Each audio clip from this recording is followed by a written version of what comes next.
Hallelujah. Good morning. ಬೆಳಗಾಯ್ತು ಪ್ರಿಯರೇ. ದೇವರ ಮಾತುಗಳನ್ನು ಕೇಳುವುದಕ್ಕೆ ಸಿದ್ಧರಾಗಿದ್ದೀರಾ? ನಿಮಗೋಸ್ಕರವೇ ಪ್ರತಿದಿನ ದೇವರು ಕೊಡುವ ಸಂದೇಶಗಳನ್ನು ನಿಮ್ಮ ಮುಂದೆ ತರ್ತಿದ್ದೇವೆ. ಎಷ್ಟೋ ಜನ ಆಸಕ್ತಿಯಿಂದ ವೀಕ್ಷಿಸುತ್ತಿದ್ದೇವೆ ಎಂದು ತಿಳಿಸುತ್ತಿರುವುದಕ್ಕಾಗಿ ಪ್ರೋತ್ಸಾಹಕರವಾಗಿ ಈ ಕಾರ್ಯಕ್ರಮ ಮುಂದುವರಿಸುತ್ತಿದ್ದೇವೆ. ನಿಮ್ಮ ಸ್ನೇಹಿತರಿಗೂ ಬಂಧುಗಳಿಗೂ ಕೂಡ ಶೇರ್ ಮಾಡಿರಿ, ಅವರು ಕೂಡ ಮೇಲನ್ನು ಹೊಂದುತ್ತಾರೆ. ಬನ್ನಿ, ಒಂದು ಚಿಕ್ಕ ಪ್ರಾರ್ಥನೆಯೊಂದಿಗೆ ಈ ದಿನದ ವಾಕ್ಯ ಧ್ಯಾನಿಸೋಣ. ಪರಿಶುದ್ಧ ದೇವರೇ, ನಿಮಗೆ ವಂದನೆಗಳು. ಈ ದಿನ ಮತ್ತೊಂದು ಸಾರಿ ನಮ್ಮೊಂದಿಗೆ ಮಾತಾಡಿರಿ. ಈ ದಿನಕ್ಕಾಗಿ, ನಮ್ಮ ಬದುಕಿಗಾಗಿ ಬೇಕಾದ ಸಂದೇಶ ದಯಪಾಲಿಸಿರಿ ಎಂದು ಕ್ರಿಸ್ತನ ನಾಮದಲ್ಲಿ ಬೇಡುತ್ತೇನೆ ತಂದೆಯೇ, ಆಮೇನ್. ದೇವರಿಗೆ ಸ್ತೋತ್ರ. ನಿನ್ನೆ ದಿನದ ಅನುದಿನದ ಧ್ಯಾನ ವೀಕ್ಷಿಸಿದ್ದೀರಾ? ಮಾತ್ರವಲ್ಲ, ನಿಮ್ಮಲ್ಲಿ ಅನೇಕರು ಅದನ್ನು ವೀಕ್ಷಿಸಿ ಬಲ ಹೊಂದಿದ್ದೀರಿ ಎಂದು ತಿಳಿಸಿದ್ದಕ್ಕಾಗಿ ದೇವರನ್ನು ಸ್ತುತಿಸ್ತೇನೆ. ನಿಮ್ಮಲ್ಲಿ ಅನೇಕರು ತಡರಾತ್ರಿಯವರೆಗೂ ನೈಟ್ ಡ್ಯೂಟಿ ಮಾಡಿ ಬರುವಂಥವರಿಗಾಗಿ, ಇತರ ದೇಶದಲ್ಲಿದ್ದವರು ಕೂಡ ವೀಕ್ಷಿಸುವುದಕ್ಕಾಗಿ ಎಲ್ಲರಿಗೂ ಅನುಕೂಲವಿರುವಂತೆ ಬೆಳಗ್ಗೆ 7 ಗಂಟೆಗೆಲ್ಲ ಎವ್ರಿ ಡೇ ಈ ಅನುದಿನದ ಧ್ಯಾನ ಈ ಯೂಟ್ಯೂಬ್ನಲ್ಲಿ ಪ್ರತಿದಿನ ಪೋಸ್ಟ್ ಮಾಡ್ತಿದ್ದೇವೆ. ಸಾಧ್ಯವಾದಷ್ಟು ಮಟ್ಟಿಗೆ ವೀಕ್ಷಿಸಿರಿ. ಮಾತ್ರವಲ್ಲ, ನಿಮ್ಮ ನಂಬಿಕೆಯಲ್ಲಿ ಅಭಿವೃದ್ಧಿ ಹೊಂದಿರಿ. ಯಶ್, ಗುಡ್ ಫ್ರೈಡೆ ಮುಗಿದೋಯ್ತು, ಈಸ್ಟರ್ ಮುಗಿದೋಯ್ತು. ಇನ್ನೇನಾದರೂ ಉಳಿದಿದೆಯಾ ನಮಗೆ? ಏನ್ ಮಾಡಿದ್ದಾರೆ ಯೇಸು? ಗುಡ್ ಫ್ರೈಡೆ ದಿನದಂದು ಸೈತಾನನ ತಲೆಯನ್ನು ಜಜ್ಜಿಬಿಟ್ಟಿದ್ದಾರೆ. ಮರಣವನ್ನು ಜಯಿಸಿ ಪುನರುತ್ಥಾನ ಹೊಂದಿದ್ದಾರೆ. ನಮಗೋಸ್ಕರ ಸಮಸ್ತವನ್ನು ಸಮಾಪ್ತಿ ಮಾಡಿ ನಮಗೆ ಪರಿಶುದ್ಧಾತ್ಮನ ಶಕ್ತಿ ಕೊಡುವುದಕ್ಕಾಗಿ ಆಶಿಸುತ್ತಿದ್ದಾರೆ. ಹಾಗಾದರೆ ಎಷ್ಟು ಜನರು ತಮ್ಮ ಜೀವಿತದಲ್ಲಿ ಆ ಮಾರ್ಪಡುವಿಕೆಯನ್ನು ಹೊಂದಿದ್ದೀರಿ? ಪಾಪಕ್ಕೆ ಬಂದಿ ಆಳುಗಳಾಗಿರುವಂತಹ ನಮ್ಮನ್ನು ಪಾಪವನ್ನು ಜಯಿಸುವವರನ್ನಾಗಿ ಮಾಡಲು ಯೇಸು ತನ್ನ ರಕ್ತವನ್ನೇ ಸುರಿಸಿದ್ದಾರೆ. ತನ್ನ ರಕ್ತ ಪ್ರೋಕ್ಷಣದಿಂದಲೇ ಪಾಪ ಕ್ಷಮಾಪಣೆಯನ್ನು ಸಿದ್ಧ ಮಾಡಿಟ್ಟಿದ್ದಾರೆ. ಸೈತಾನನು 24 ಗಂಟೆಗಳವರೆಗೂ ತಪ್ಪು ಹುಡುಕುವುದಕ್ಕಾಗಿ, ನಿಂದೆ ಹೊರಿಸುವುದಕ್ಕಾಗಿ ಪ್ರಯತ್ನಿಸ್ತಾನೆ ಎಂದು ಮುಂಚೆ ಧ್ಯಾನಿಸಿದ್ದೇವಲ್ಲವೇ? ಪ್ರಕಟಣೆ ಪುಸ್ತಕ 12ನೇ ಅಧ್ಯಾಯ 10ನೇ ವಚನ ಹೇಳುತ್ತೆ. ಆ ವಾಕ್ಯ ಹೇಳೋದೇನೆಂದರೆ, ಆಗ ಪರಲೋಕದಲ್ಲಿ ಮಹಾಶಬ್ದವನ್ನು ಕೇಳಿದೆನು. ಅದು ಹಗಲಿರುಳು ನಮ್ಮ ಸಹೋದರರ ಮೇಲೆ ನಮ್ಮ ದೇವರ ಮುಂದೆ ದೂರು ಹೇಳಿದ ದೂರುಗಾರನು ದೊಬ್ಬಲ್ಪಟ್ಟಿದ್ದಾನೆ ಎನ್ನುವಂಥದ್ದೇ. ಯಾವಾಗ ಶಿಲುಬೆಯ ಮೇಲೆ ಯೇಸು ತನ್ನ ಪ್ರಾಣವನ್ನು ಕೊಟ್ಟಿದ್ದಾರೋ, ಈ ನಿಂದಾರೋಪಣೆ ಮಾಡುವ ಸೈತಾನನು, ನಮ್ಮ ವಿರೋಧಿಯಾಗಿರುವ ಸೈತಾನನು ಕೆಳಗೆ ದೊಬ್ಬಲ್ಪಟ್ಟಿದ್ದಾನೆ. ಅವನ ತಲೆ ಜಜ್ಜಲ್ಪಟ್ಟಿದೆ. ಅವನು ಸೋಲಿಸಲ್ಪಟ್ಟಿದ್ದಾನೆ. ಅವನ ಶಕ್ತಿ ಎಲ್ಲವೂ ಕಿತ್ತು ಹಾಕಲ್ಪಟ್ಟಿತು. ಯೇಸು ಶೀಘ್ರದಲ್ಲಿಯೇ ನಮ್ಮ ಕಾಲ ಕೆಳಗೆ ಸೈತಾನನನ್ನು ತುಳಿಸಿ ಬಿಡುವವರಾಗಿದ್ದಾರೆ. ಸಿದ್ಧಗೊಳಿಸುತ್ತಿದ್ದಾರೆ, ನಮ್ಮನ್ನು ಸಿದ್ಧಪಡಿಸುತ್ತಿದ್ದಾರೆ. ಇನ್ನೂ ಕೆಲವರು ಸುವಾರ್ತೆಯನ್ನು ಕೇಳಲಾರದವರಾಗಿರುವುದರಿಂದ, ಇನ್ನು ಎಷ್ಟೋ ಜನ ಸೈತಾನನನ್ನು ಹಿಂಬಾಲಿಸುವಂಥವರಾಗಿರುವುದರಿಂದ ಯೇಸು ತಡ ಮಾಡ್ತಿದ್ದಾರೆ. ಆದರೆ ಈ ದಿನವೇ ಯೇಸು ಬರಬಹುದು. ಆತನ ಮಾತು ಕೇಳಿ, ಆತನ ರಕ್ತದಲ್ಲಿ ತೊಳೆಯಲ್ಪಟ್ಟು, ಆತನ ಶಿಲುಬೆಯ ಯಜ್ಞವನ್ನು ಅಂಗೀಕರಿಸಿದವರಿಗೆ ವಿಮೋಚನೆಯನ್ನು, ಪರಲೋಕ ರಾಜ್ಯ ಪ್ರವೇಶವನ್ನು ಅನುಗ್ರಹಿಸುತ್ತಾರೆ. ಆತನು ತಿರಸ್ಕರಿಸಲ್ಪಟ್ಟವರಿಗೂ ಸೈತಾನನಿಗೂ ಅವನನ್ನು ಅನುಸರಿಸುವವರಿಗೂ ಸಿದ್ಧ ಮಾಡಿರುವ ಅಗ್ನಿಗುಂಡಿಯೊಳಗೆ ಅವರು ತಳ್ಳಲ್ಪಡ್ತಾರೆ. ಶಿಲುಬೆಯ ಕಾರ್ಯ ಯೇಸು ಮಾಡಿದ ನಂತರ ಆ ಕಾರ್ಯ ನಿಮ್ಮ ಜೀವಿತದಲ್ಲಿ ಅನುಮತಿಸಿದ ಮೇಲೆ ಇನ್ನು ಹಳೆಯ ಪಾಪಕ್ಕೆ ನಿಮ್ಮ ಮೇಲೆ ಅಧಿಕಾರ ಇರೋದಿಲ್ಲ. ಸೈತಾನನು ಸೋತು ಹೋದ ಶತ್ರು. ಅವನಿಗೆ ಭಯಪಡಬೇಡಿರಿ. ಸೈತಾನನನ್ನು ಎದುರಿಸಿರಿ, ಅವನು ಓಡಿ ಹೋಗ್ತಾನೆ ಎಂದು ವಾಕ್ಯ ಹೇಳ್ತದೆ. ಅವನು ದೊಬ್ಬಲ್ಪಟ್ಟಿರುವುದರಿಂದ ಈಗ ರಕ್ಷಣೆಯೂ ಶಕ್ತಿಯೂ ರಾಜ್ಯವೂ ನಮ್ಮ ದೇವರಿಗುಂಟಾಯಿತು. ಏನಂತೆ? ರಕ್ಷಣೆ, ಶಕ್ತಿ, ರಾಜ್ಯವೂ ನಮ್ಮ ದೇವರಿಗುಂಟಾಯಿತು. ಈಗ ಅಧಿಕಾರವು ಆತನದಾಯಿತು, ಕ್ರಿಸ್ತನದಾಯಿತು. ಅಧಿಕಾರವು ಕ್ರಿಸ್ತನದಾಯಿತು ನಿಮ್ಮ ಮೇಲೆ. ಸೈತಾನನಿಗೆ ಅಧಿಕಾರವಿತ್ತು, ಪಾಪಕ್ಕೆ ಅಧಿಕಾರವಿತ್ತು. ಆದರೆ ನೀವು ಯೇಸುವನ್ನು ಅಂಗೀಕರಿಸಿದ್ದಕ್ಕೆ, ಯೇಸು ಶಿಲುಬೆಯಲ್ಲಿ ಮಾಡಿರುವ ಯಜ್ಞವನ್ನು ನೀವು ಅಂಗೀಕರಿಸಿದ್ದಕ್ಕೆ, ಇನ್ಮುಂದೆ ನಿಮ್ಮ ಜೀವಿತದ ಮೇಲೆ ಸೈತಾನನಿಗೆ ಅಧಿಕಾರ ಇಲ್ಲ. ಯೇಸುವೇ ನಿಮ್ಮ ಅಧಿಕಾರಿಯಾಗಿರುತ್ತಾರೆ, ನಿಮ್ಮ ರಕ್ಷಕನಾಗಿರುತ್ತಾರೆ, ನಿಮ್ಮ ಪ್ರಭುವಾಗಿರುತ್ತಾರೆ. ಹಾಲೆಲೂಯಾ. ಅವರು ಯಜ್ಞದ ಕುರಿಯಾದ ತನ್ನ ರಕ್ತದ ಬಲದಿಂದಲೂ ತಮ್ಮ ವಾಕ್ಯದ ಬಲದಿಂದಲೂ ಅವನನ್ನು ಜಯಿಸಿದರು. ಯಜ್ಞದ ಕುರಿಯ ರಕ್ತದಿಂದ ಅವನನ್ನು ಜಯಿಸಿದರು ಅಂದರೆ ಸೈತಾನನನ್ನು ಜಯಿಸಿದ್ದೇವೆಂದರ್ಥ. ಯೇಸು ಕ್ರಿಸ್ತನ ರಕ್ತವು ಪ್ರತಿ ಪಾಪದಿಂದ ನಮ್ಮನ್ನು ಪವಿತ್ರಗೊಳಿಸುವಂತದಾಗಿರೋದ್ರಿಂದ ಇನ್ನು ಪಾಪಕ್ಕೆ ನಮ್ಮ ಮೇಲೆ ಅಧಿಕಾರವಿಲ್ಲ. ಇನ್ನು ಪಾಪಕ್ಕೆ ಪ್ರಾಯಶ್ಚಿತ್ತವಾಗಿರೋದ್ರಿಂದ ಇನ್ನು ನಾವು ಸೈತಾನನಿಗೆ, ಲೋಕಕ್ಕೆ, ಪಾಪಕ್ಕೆ ಅಧೀನರಲ್ಲ.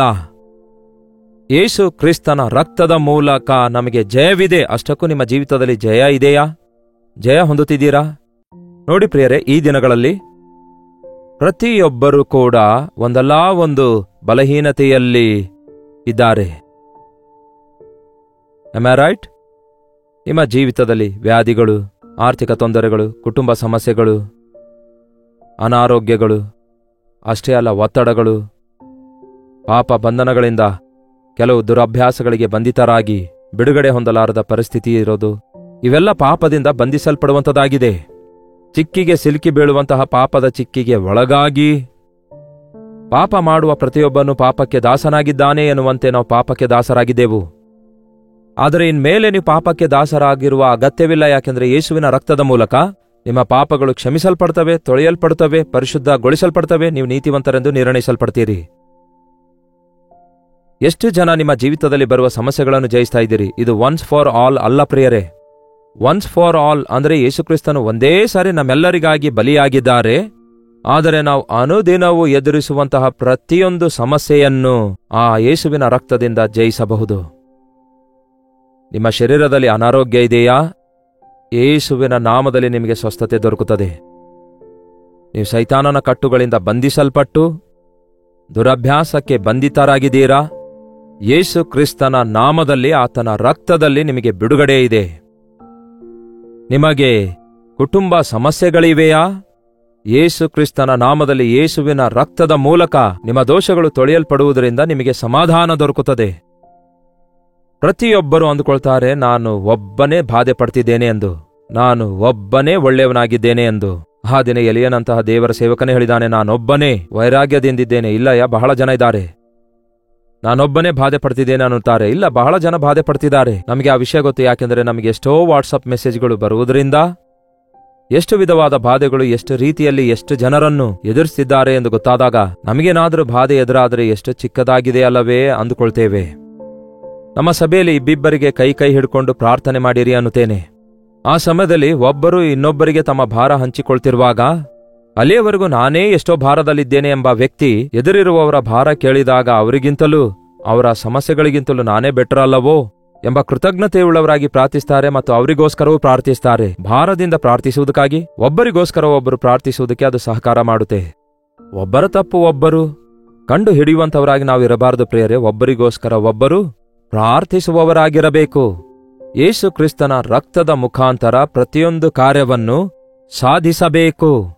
ಯೇಸುವಿನ ರಕ್ತದಲ್ಲಿ ಪಾಪ ಕ್ಷಮಾಪಣೆ ಇದೆ. ಆತನಿಗುಂಟಾದ ಬಾಸುಂಡೆಗಳಿಂದ ನಮಗೆ ಸ್ವಸ್ಥತೆ ಇದೆ. ಆತನು ಸುರಿಸಿದ ರಕ್ತದ ಮೂಲಕ ಅಂಧಕಾರದ ಶಕ್ತಿಗಳ ಪ್ರಭಾವ, ದುರಾತ್ಮಗಳ ಪ್ರಭಾವ ಯೇಸುವಿನ ರಕ್ತದಲ್ಲಿ ಜಯಿಸುತ್ತೇವೆ ನಾವು. ಯೇಸು ರಕ್ತದಲ್ಲಿ ಜಯ ಇದೆ. ಸೋತು ಹೋದಂತಹ ಪರಿಸ್ಥಿತಿ ನಿಮ್ಮಲ್ಲಿರೋದಾದರೆ, ನೀವು ಕ್ರಿಸ್ತನ ರಕ್ತದಲ್ಲಿ ನಂಬಿಕೆ ಇಟ್ಟು ಯೇಸು ಕ್ರಿಸ್ತನ ನಾಮವನ್ನು ಅಂಗೀಕರಿಸುವುದಾದರೆ ನಿಮ್ಮ ಜೀವಿತದಲ್ಲಿ ಜಯ ಕಾಣುತ್ತೀರಿ. ಸೋತು ಹೋದ ಕ್ರೈಸ್ತರಾಗಿ ಬದುಕಬೇಡಿರಿ. ಯಾವಾಗ ನೋಡಿದ್ರೂ ದಿಗಿಲು ಪಡುತ್ತಾ ಸುಮ್ಮನೆ ಕೂತ್ಕೊಳ್ಳುವವರಾಗಿರಬಾರದು. ದೇವರು ನಿಮಗೆ ಎಷ್ಟೋ ವಿಷಯಗಳನ್ನು ಕೊಟ್ಟು ಎಲ್ಲಾ ಕಾರ್ಯ ಮಾಡಿ ಮುಗಿಸಿದ್ದಾರೆ ಎಂಬುದನ್ನು ಯಾವತ್ತೂ ಮರೆಯಬಾರದು.